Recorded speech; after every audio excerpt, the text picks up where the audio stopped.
ዛሬ ማህበራዊ ሚዲያ ላይ በጠዋቱ የተሰማው ዜና እጅግ ልብ አስደንጋጭ ነበረ። ወልደን ከብደን አብረን እንኖራለን ብለው አስበው የነበሩ እጮኛሞች ለመጋባት 2 ወር ሲቀራቸው ድንገት እርሱ ከዚህ ዓለም በድንገት ያርፋል። የፍቅር አጋሯን በተመለከተ እርሷ ማህበራዊ ሚዲያ ላይ ያጋራቸው ነገር የብዙዎችን ልብ የሰበረ ጉዳይ ሆኗል። ከዚህ ጉዳይ ጋር ተያይዞ የሚያውቋቸው ዘመድ አዝማዶች፣ ጓደኞቻቸው በሙሉ ነገሩን አላምን እያሉ በምን ቃል እንደሚያጽናኗት ግራ ገብቷቸዋል። ምንድን ነው? ይህንን ጉዳይ አብራችሁን ከቆያችሁ የምትሰሙት ጉዳይ ይሆናል።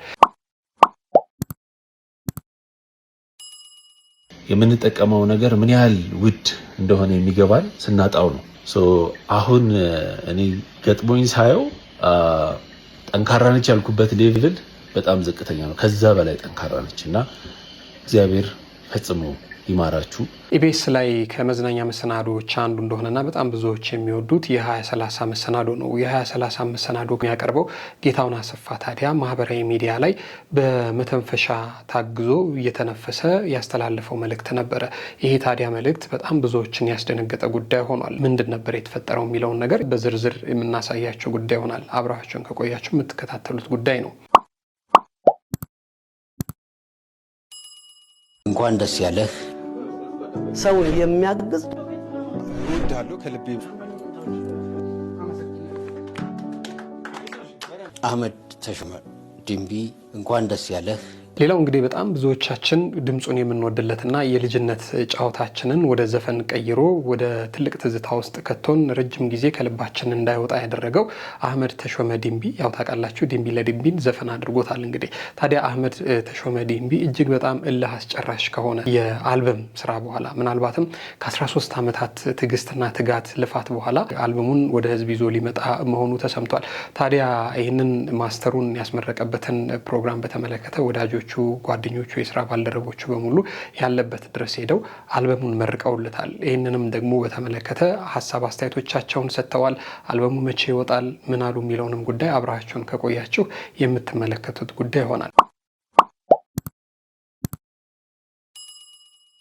ከዚሁ የሙዚቃ ደግሞ ሳንወጣ ከቅርብ ጊዜ ወደዚህ የመጡ ዝናን ካገኙና በጣም በብዙዎች ዘንድ ተወዳጅ ከሆኑ እንስት ድምፃውያን መካከል ቤተልሔም ሸረፈዲን አንዷ ነች። እሷም እንደዚሁ ከቀናት በኋላ የመጀመሪያ አልበሟን ታስመርቃለች። ታዲያ እሷም እንደዚሁ ማህበራዊ ሚዲያ ላይ መነጋገሪያ ሆናለች። እርሷ ማህበራዊ ሚዲያ ላይ መነጋገሪያ ርዕሰ ጉዳይ የሆነችው አልበሟን ያስመረቀችው በእናትና በአባቷ ነው። ቤት ውስጥ የአባቶች ቀንን ምክንያት በማድረግ አባቷን እንኳን አደረሰው ካለቻቸው በኋላ ስለ እሷ ያላቸውን ነገር እንዲናገሩና ደግሞ አልበሟን በተመለከተም የአባቴ መርቃት መሬት ጠባ አይልም መርቀኝ ስትል እናቷንም አባቷንም ማስመርቃለች። ይህንንም ጉዳይ በተመለከተ ወደ እናንተ ይዘን የምንመጣው ጉዳይ ነው። የምንወዳቸውና የምናከብራቸው የጊዜ ሚዲያ ቤተሰቦች እንዴት አላቸው? ኤልያስ ደግነት ነኝ። የምትከታተሉት ጊዜ ሚዲያ ነው። በዛሬው መሰናዷችን እነዚህን ርዕሰ ጉዳዮች ካለፍ ገደም ሄድ መለስ እያለን ወደ እናንተ እናቀርባለን ማለት ነው። እስከ ፕሮግራማችን ፍጻሜ ድረስ አብራችሁን ቆዩ፣ የትም አትሄዱ። ጊዜ ሚዲያን ሰብስክራይብ ያላደረጋችሁ ካላችሁ ደግሞ ሰብስክራይብ እያደረጋችሁ 100,000 እንድንደርስ እንድታግዙን በትህትና እንጠይቃለን። አብራችሁን ቆዩ።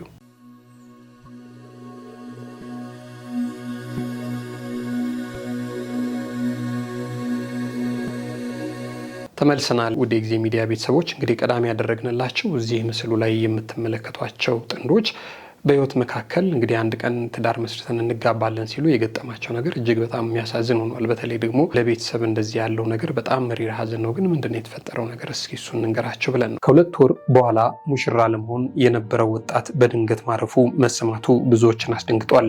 የእጮኛው ልብ ሰባሪ መልእክት ደግሞ ብዙዎችን እያሳዘነ ጉዳይ ሆኗል። ሞት እውነት ክፉ ነው። ሰዎች ለነገ በተስፋ ሲያልሙ፣ ለወደፊት ህይወታቸው እቅድ ሲያወጡ፣ እንዲሁም አዲስ ጉዞ ለመጀመር ሲዘጋጁ ሞት በአንድ ቅስፈት ሁለቱንም ሊያቋርጥ ይችላል። በቅርቡ የተሰማው ይህ አሳዛኝ ዜና የብዙዎችን ልብ ሰብሯል። ከ2 ወር በኋላ በትዳር ለመጣመርና አዲስ የቤተሰብ ህይወት ለመጀመር በታላቅ ተስፋ የነበራቸው ጥንዶች ባልታሰበ ሁኔታ በመጣው የሞት ዜና ዳግም ላይ ይገናኙ ተለያይተዋል።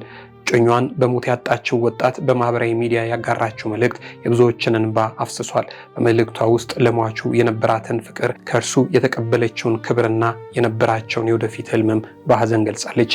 የኔ ሙሽራ ከ2 ወር በኋላ በሚኖረን ሰርግ አብረን ለመሆን ትልቅ ተስፋ ነበረን። ያንተን ያህል የሚወደኝ የሚያከብረኝና በጸሎቱ የሚጠብቀኝ ቅን ሰው አጣሁ። በአጭር ጊዜ ውስጥ እውነተኛ ደስታ ስላሳየኸኝ አመሰግንሃለሁ።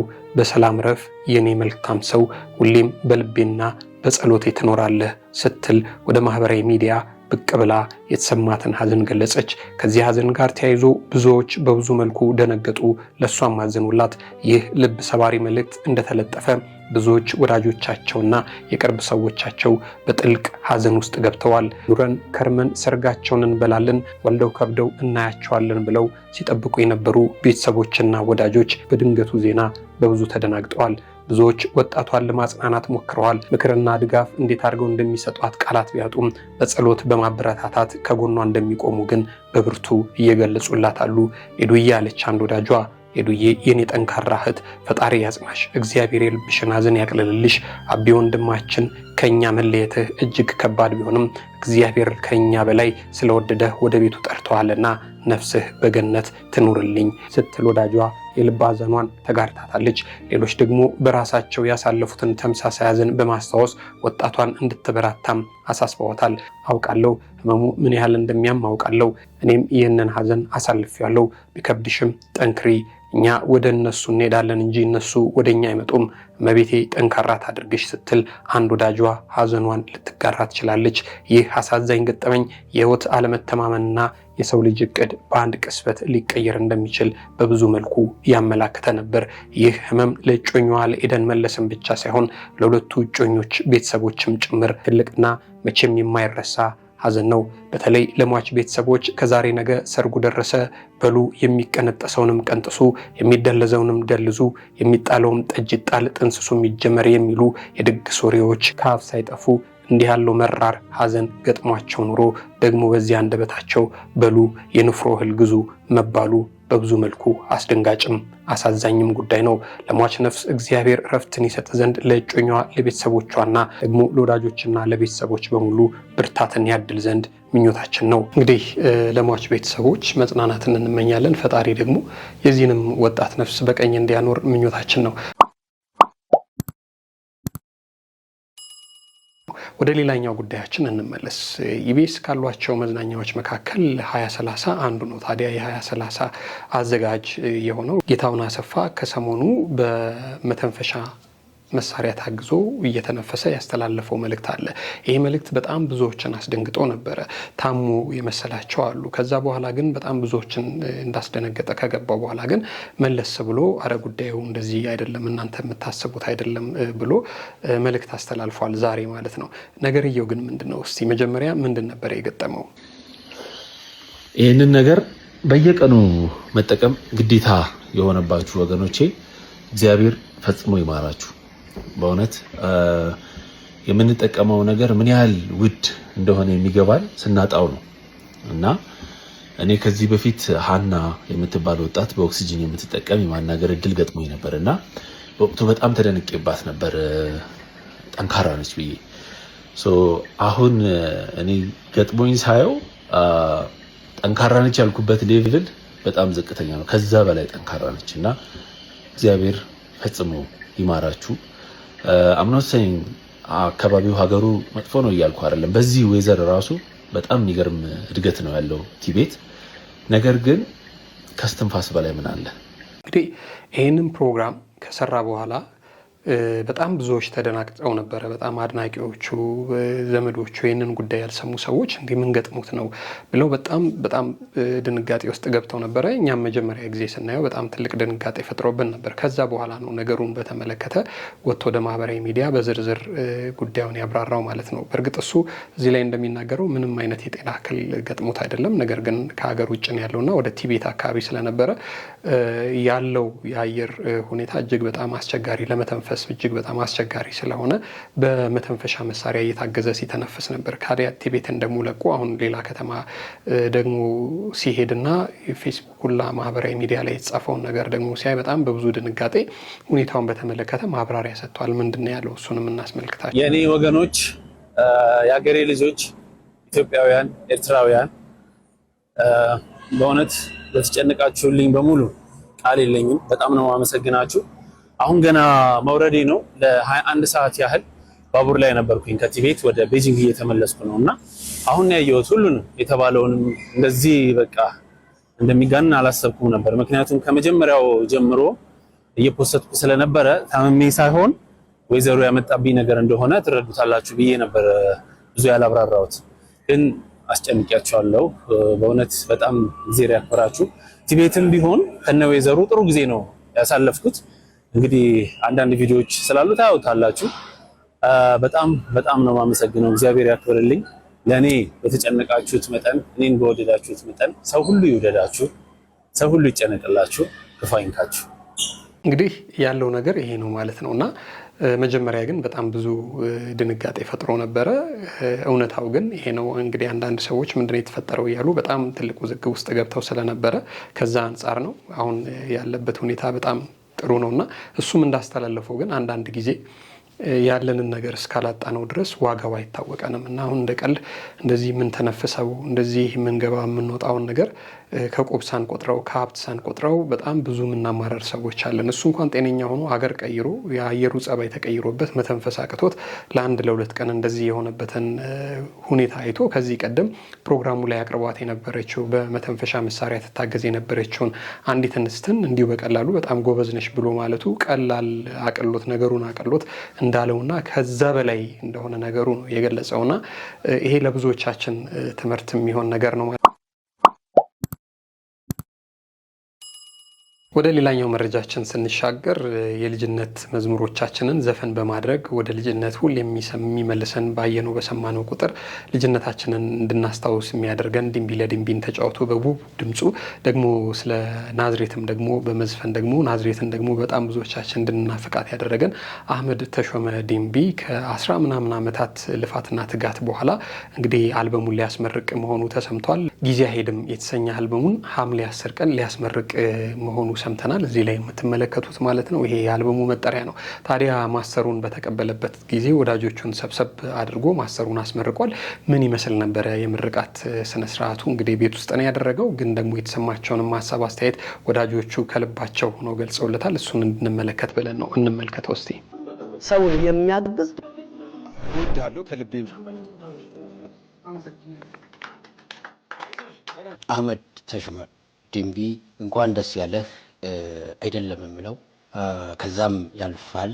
አሳቢ፣ ተመልካች፣ አድማጭ፣ ምርጥ የዜማ ደራሲ፣ ለጥበብ ዋጋ የሚሰጥ ዋጋ ስለሚሰጥም ጊዜ ፈጅተው ስራውን የሚሰራ በዚህም 13 ዓመት ሊሆን ይችላል ይህንን አልበም ለመጨረስ የፈጀው ጊዜ በየትኛውም መልኩ ጥራት፣ ሐሳብ፣ ስሜት፣ ነፍስ የሚለውን ነገር ከልቡ አስታኮ ይሰራ ስለነበር ዛሬ ማስተሩን የጨረሰበት የደስታው ቀን ነው። እጅግ በጣም ነው ደስ ያለኝ። በዚህኛው የሙዚቃው ዘርፍ ከማደንቃቸው ከማከብራቸው የእውነት ልብ ያላቸው ለልባቸው የሚኖሩ ለሙዚቃው ክብር ካላቸው ባለሙያዎች አንዱ አህመድ ድንቢ ተሾመ ነው። ዛሬ ደስ በሚል ሁኔታ ማስተሩን ጨርሷል። የምናደምጥበትን ጊዜ እናፍቃለሁ። አህመድ አከብርሃለሁ። ባለሙያ ነህ። ያበቃህ ያደረስክ ለሙዚቀኞች ብቻ ሳይሆን ለኛ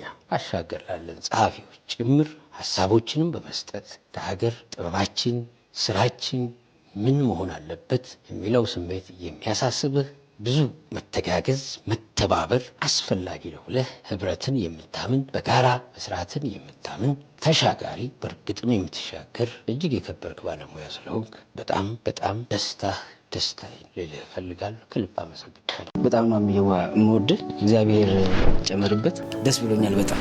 አምየው ታላቅ ወንድሜ ነህ። ብዙ ነገሮችን አስተምረናል።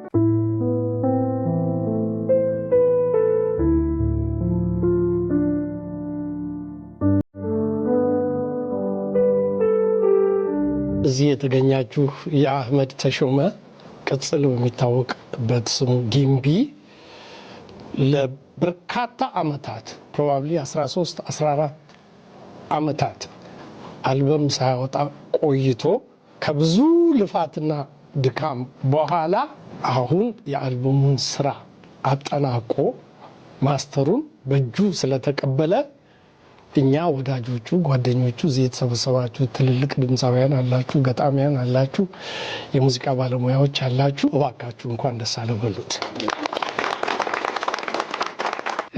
እንግዲህ ይህንን ይመስላል። ከ13 ዓመት ልፋት በኋላ ነው ሶስተኛ አልበሙን ሊያስመርቅ የሆነው። እንባም ተናንቆት እያለቀሰም ያለው በዚህ ምክንያት ነው። ወዳጆቹን የሰበሰበውን ብስራት ጋረደውን እንግዲህ አንጋፋውን ጸሐፊ ደግሞ ኃይሉ ጸጋዬንም ጨምሮ ነው ያለው። ሐምሌ 10 ደግሞ አልበሙን በጉጉት እንጠብቃለን ማለት ነው።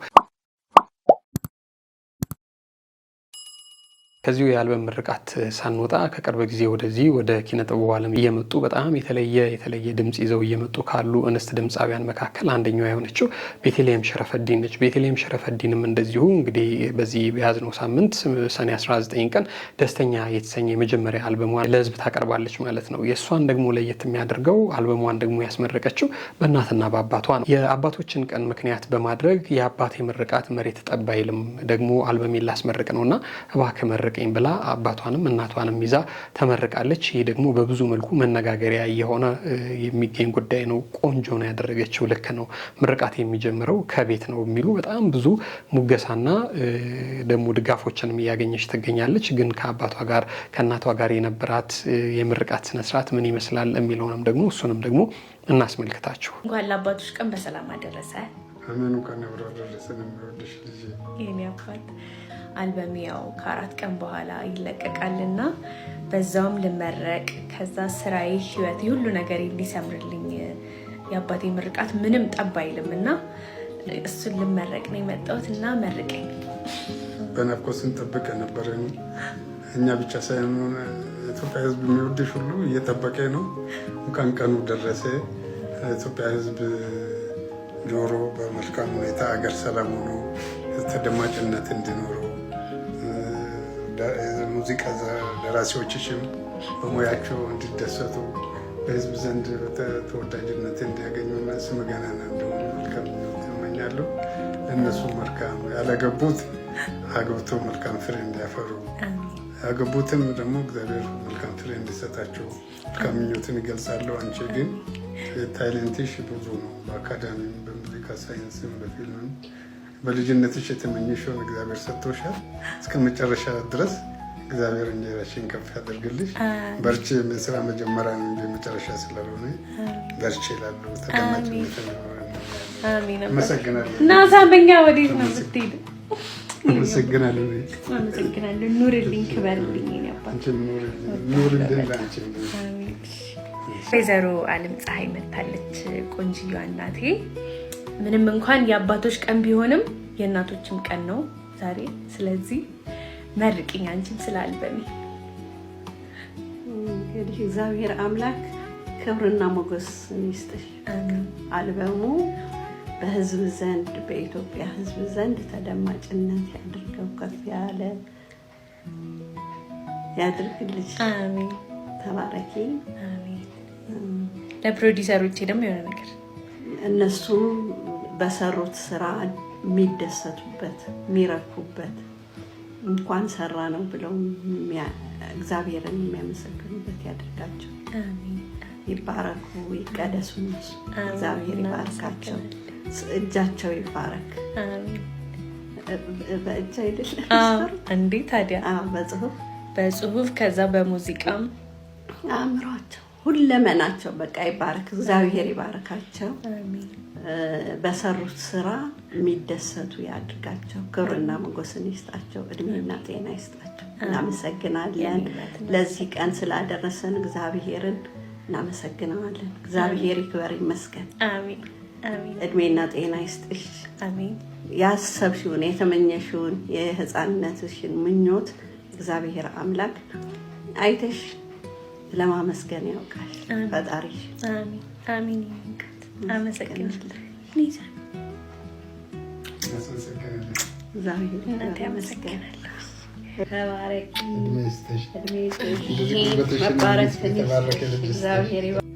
አባቴ አባቶች ቀን ስለሆነ ደስተኛ ነህ? በጣም ደስተኛ ነኝ። አልበሜ ሊወጣ ስለሆነ ደስተኛ ነህ?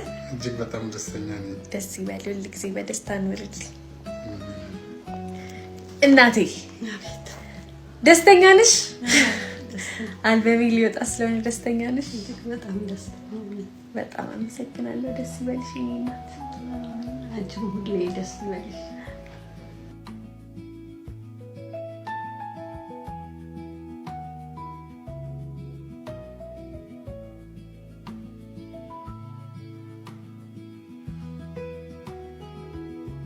እንዳያችሁት ነው ከሷ አርፎ ፕሮዲውሰሮቿንም ጭምር ነው ያስመረቀችው። የእናትና የአባት ምርቃት አጥንትን ያለመልማል፣ እንደዚሁ ህይወትንም ኑሮንም እንዲሰምር ያደርጋል እና ቤተልሔም ሸረፈዲን ያደረገችው ነገር እጅግ በጣም ቆንጆ ነው፣ ይበል የሚያሰኝ ነው። ደግሞ ለዚህም ነው ማህበራዊ ሚዲያ ላይ በብዙ መልኩ መነጋገሪያ የሆነው ማለት ነው።